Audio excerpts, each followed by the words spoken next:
Hello, fellow writers. In honor of Father's Day yesterday, let's discuss the topic of fathers in fiction. In order to portray them correctly in our writing worlds, we need to first understand their influence in the real one.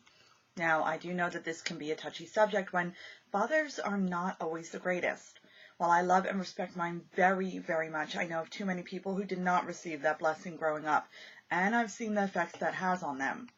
It can be downright heartbreaking considering how fathers have such an enormous impact on our lives. When someone has a good father, it immensely affects their self-esteem for the better. And when someone has a bad father, it immensely affects their self-esteem for the worse.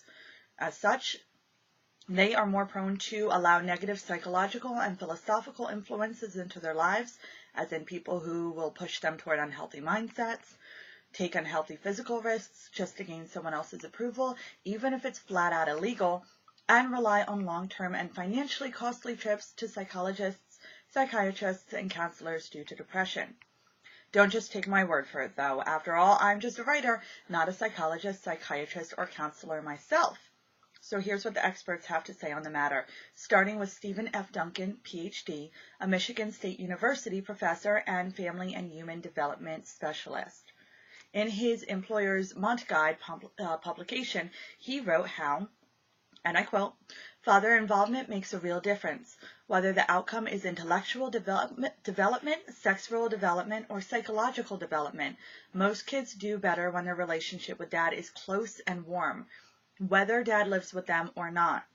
During the first weeks in a baby's life, when moms are usually at home, dads become the child's most significant other. It is through the father that the baby first learns about comings and goings, transitions, separations, and non-mother nurturing."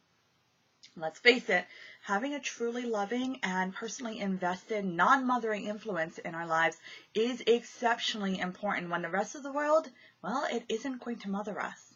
So, essentially, a father enables us to best deal with the real world. As quoted in The Atlantic, Yale University's Kyle Pruitt agrees, saying that fathers don't mother. That's not to discount the importance of a loving mother, of course. It's just to say that we need more than just mothering to become stable, happy, and healthy adults. In fact, The Atlantic discusses 4 different types of areas where fathers play significant and important roles in their children, including teaching them the power of play. Once again, I'm going to be quoting, and this is a bit of a long section, but it's still very worthwhile to point out. So, quoting, "In infants and toddlers, father's hallmark style of interaction is physical play that is characterized by arousal, excitement, and unpredictability," writes psychologist Ross Park, who has conducted dozens of studies on fatherhood, including a study of 390 families that asked mothers and fathers to describe in detail how they played with their children. By contrast, mothers are more modulated and less arousing in their approach to play. From a Saturday morning spent roughhousing with a 4-year-old son to a weekday afternoon spent coaching middle school football, fathers typically spend more of their time engaged in vigorous play than do mothers, and they play a uniquely physical role in teaching their sons and daughters how to handle their bodies and their emotions on and off the field. Psychologist John Sneary put it this way in his book, How Fathers Care for the Next Generation.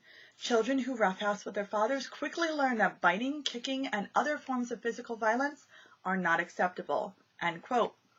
All good things to learn, right? Now, there are also distinctive ways that fathers encourage healthy amounts of risk, offer a sense of physical security growing up, and maintain healthy boundaries through appropriate levels of discipline. So if you need to know how to write about fathers in a realistic fashion, make sure to take all of that into consideration while you do. And even though it's no longer Father's Day, if you had a good father, make sure to let him know how appreciated he really is.